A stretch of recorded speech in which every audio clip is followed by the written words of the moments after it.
전자제품에 내장된 인쇄회로 기판, 즉 PCB에서 전류가 흐르면 주변 공간으로 전자기파가 발생합니다. 이 전자기파를 방사 방출, Radiated Emission이라고 합니다.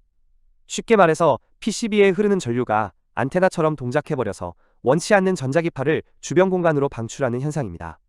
이 방사 방출의 세기가 심해지면 주변 전자기기에 노이즈로 작용하여 안정적으로 정보를 해석할 수 없게 돼버립니다. 이러한 문제를 예방하기 위해 EMC 전자파 적합성에 대한 규격이 정해져 있고 이 기준을 통과해야 전자제품의 판매나 수출이 가능해집니다. 이번 영상에서는 PCB 레이아웃을 CST로 임포트하고 적절히 세팅하여 시뮬레이션함으로써 방사 방출에 대한 분석을 진행하는 방법을 알려드리고자 합니다. CST 시뮬레이션을 통해 EMC 성능을 분석하여 실제 전자파 적합성 테스트에서 발생할 수 있는 다양한 문제들을 사전에 파악하고 해결 방법을 적용하여 최적화할 수 있습니다.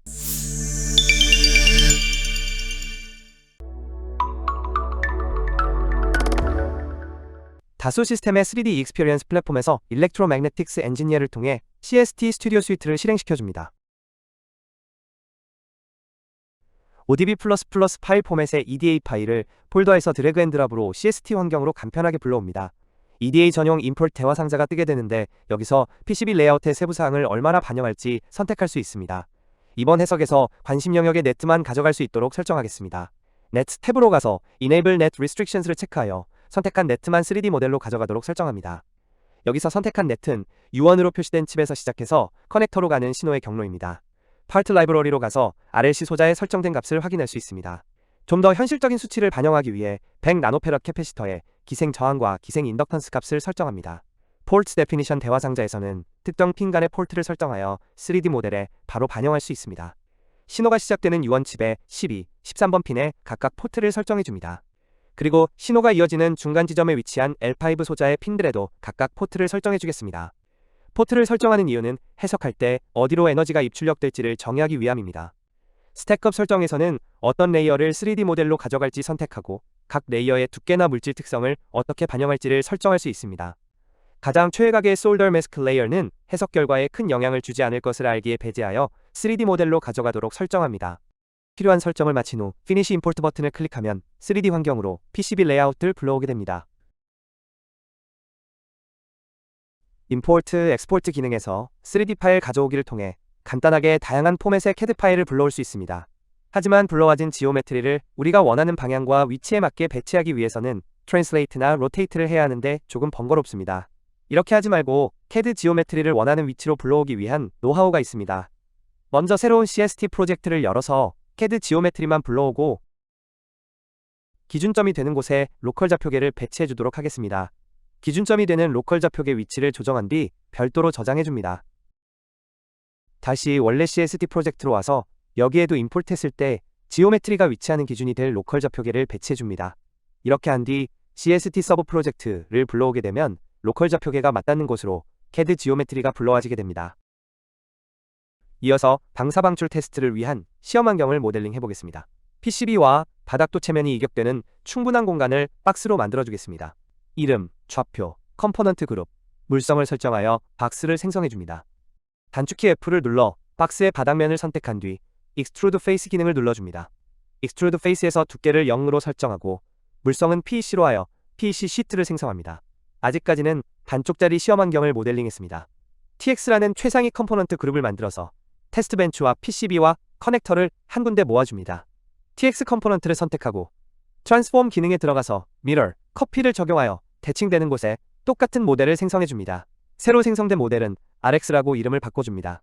잘 보면 지오메트리는 복제가 되었는데 럼프드 엘리먼트나 포트는 복제되지 않은 것을 알 수 있습니다. 럼프드 엘리먼트와 포트도 트랜스폼 앤 미러, 커피 기능을 사용하여 대칭되도록 복제해주겠습니다.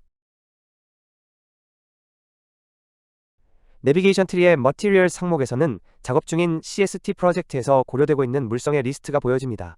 물성치를 확인해보면 몇 가지 물성은 이름만 있고 입실론과 뮤가일로 나오는데 이것은 물성치가 설정되지 않은 것입니다. CST에서는 CAD를 임포트했을 때 물성치를 꼭 확인하고 잘 설정해 주어야 합니다. 만약 CAD에서 넘어온 물성의 이름이 CST Material Library에도 동일하게 있는 경우에는 Update Properties from Material Library 버튼만 눌러서 편하게 물성을 불러올 수 있습니다.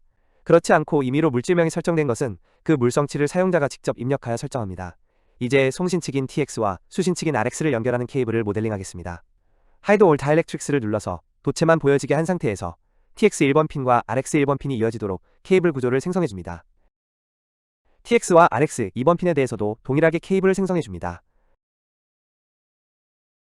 도선을 감싸는 인슐레이터 물질도 역시 생성해주겠습니다. 이번 시뮬레이션에서는 1번 핀과 2번 핀에 해당하는 디퍼런셜 시그널 페어의 방사, 방출 특성만을 해석하고자 하므로 나머지 핀은 해석에 반영하지 않는 것이 시뮬레이션 시간을 단축시킬 수 있습니다. 따라서 지금 보이는 커넥터 기구물에서 해석에 필요하지 않은 부품들을 해석에서 제외하는 설정을 하겠습니다. 해석에서 배제되길 원하는 컴포넌트를 복수 선택한 후에 Groups 하위에 Excluded from Simulation 이라는 항목으로 드래그 앤 드랍 해줍니다. 해석에서 배제되는 컴포넌트는 앞에 마이너스가 표시되게 됩니다. 마찬가지로 RX 측에 대해서도 동일하게 필요 없는 부품들을 해석에서 제외하도록 설정합니다. 3D 시뮬레이션을 하기 위해서는 3D 모델도 필요하지만 에너지를 어디로 입력할지 정의해주는 폴트가 필요합니다. 이번 해석에서는 이미 EDA 파일을 임포트할 때 EDA 임포트 대화 상자를 통해 특정 핀을 기준으로 포트를 생성했습니다. 3D 시뮬레이션에서는 어떤 주파수에서 해석을 할지 해석 주파수를 설정해야 합니다. 이 예제에서는 0에서 1GHz의 주파수 범위에서 해석하도록 설정합니다. 다음으로 해석에 사용할 솔버를 선택해줍니다.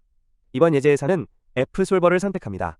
일반적으로 고주파 해석에서는 T솔버와 F솔버가 가장 자주 사용되며 상황에 따라 어떤 솔버가 적합한지 엔지니어가 판단하여 효율적으로 해석이 가능합니다. 백그라운드를 클릭하여 해석에 사용될 바운딩 박스의 크기를 설정합니다. X축, Y축, Z축 각각 지오메트리의 끝으로부터 얼마나 공간을 확장할지 수치로 입력하게 되는데 여기서는 Z축 아랫면만 1000mm, 즉 1m를 확장시켜줍니다. 바운더리즈를 클릭하여 해석에 사용될 경계 조건을 설정합니다. Z축 아랫면은 일렉트릭 바운더리 조건을 설정하고 나머지 면들에 대해서는 오픈 애드 스페이스 조건을 설정합니다. 전자기파가 외부 공간으로 방출되는 일반적인 고주파 해석에서는 그냥 오픈 경계 조건이 아니라 오픈 애드 스페이스 경계 조건을 설정해야 올바른 결과를 얻을 수 있습니다. 방사 방출로 인한 전기장의 세기를 관측하기 위해서 파필드 프로브를 설정하겠습니다. 파필드 프로브를 통해 해석 공간 외부의 필드 세기를 확인할 수 있습니다. 프로브는 원통형으로 일정한 반경과 높이마다 여러 개를 설정해야 하는데 하나하나 설정하려면 소모적인 작업이 될 수 있습니다. EMC 테스트 셋업을 편리하게 하기 위한 기능 중에 포스트 프로세싱 탭에 EMC 워크플로우 기능이 있습니다. Define Field Probe라는 세부 기능을 실행해줍니다. Cylindrical 좌표를 통해 프로브가 배치될 좌표와 간격을 설정해줍니다. 설정이 완료되면 내비게이션 트리의 프로브스 항목에서 프로브들을 확인할 수 있습니다. 글로벌 프로퍼티즈에서 메쉬 생성의 기준을 설정할 수 있습니다. 여기서는 기본 설정대로 메쉬가 생성되도록 합니다. 업데이트 버튼을 누르면 생성되는 메쉬에 대한 정보가 나옵니다. 테트라이드론의 총 개수를 통해 시뮬레이션에 소요될 시간을 짐작해 볼 수 있습니다. F솔버 세팅으로 들어가서 솔버의 구체적인 항목들을 설정할 수 있습니다. 간단하게 각 항목들에 대해서 설명하자면 메터드에서는 어떤 해석 방법을 적용할지를 선택하고 리절트에서는 결과를 저장하거나 포트 모드만 계산하도록 설정할 수 있습니다. 엑사이테이션에서는 해석할 포트를 개별적으로 선택할 수 있고 프리퀀시 샘플스에서는 주파수 샘플링에 대해서 설정할 수 있습니다. 이번 해석에서는 기본 설정 그대로 두고 스타트 버튼을 눌러 시뮬레이션을 실행합니다. 해석이 완료되면 8개 포트 간의 S 파라미터를 비롯한 다양한 해석 결과를 얻게 됩니다.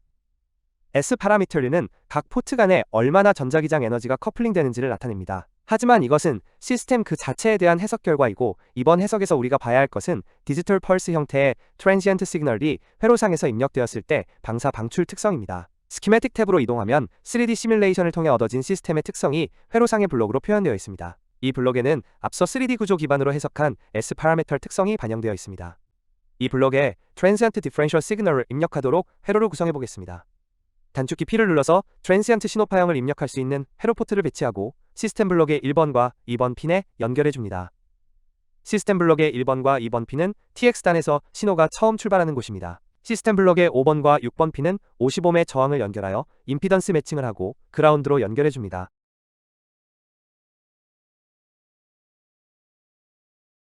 시스템 블록의 5번과 6번 핀은 RX단에서 신호가 마지막으로 도착하는 곳입니다. 이렇게 하고 나면 시스템 블록에 3번, 4번, 7번, 8번이 남는데 이 핀들은 3D 시뮬레이션에서 신호가 지나가는 중간 경로에 위치한 포트들입니다. 이 포트들을 일단 그라운드로 연결하여 선로가 쇼트된 것으로 만들어줍니다. 스키매틱 해석을 통해 전압과 전류를 측정하고 싶은 회로상의 위치에 프로브를 배치해 주어야 합니다. 시스템 블록의 1번과 2번 핀으로 들어오는 라인에 프로브를 추가해줍니다. 마찬가지로 시스템 블록의 5번과 6번 핀으로 나가는 라인에 프로브를 추가해줍니다. 또 디퍼런셜 시그널의 특성도 관측하기 위해 디퍼런셜 프로브도 추가해주겠습니다. 그리고 각 프로브의 이름을 적절하게 바꿔줍니다.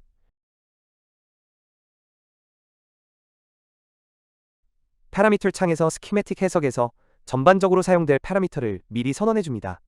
클락 신호의 주파수를 나타내는 변수를 설정하고 0.066, 즉 66MHz의 값을 설정합니다.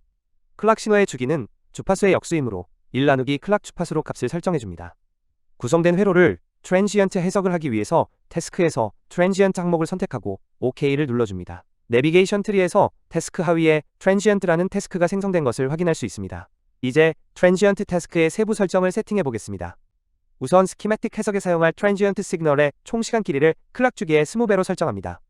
익사이테이션 탭으로 가서 트랜지언트 시그널의 파형을 정의해줍니다.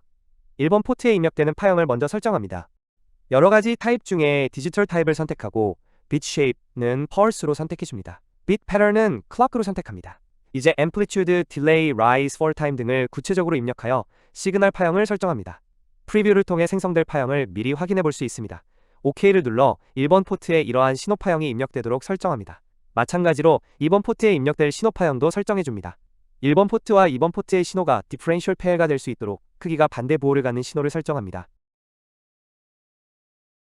Combine Results 탭으로 가서 Combine Result 체크박스에 체크를 해줍니다. 이 체크박스에 체크를 하면 스키매틱 시뮬레이션을 통해 트랜지언트 신호가 입력되었을 때 3D 시뮬레이션에서 Far Field Probe 결과가 업데이트됩니다. 이제 설정이 완료되었으니 스키매틱 시뮬레이션을 실행하기 위해 타스크를 우클릭하여 업데이트를 눌러줍니다.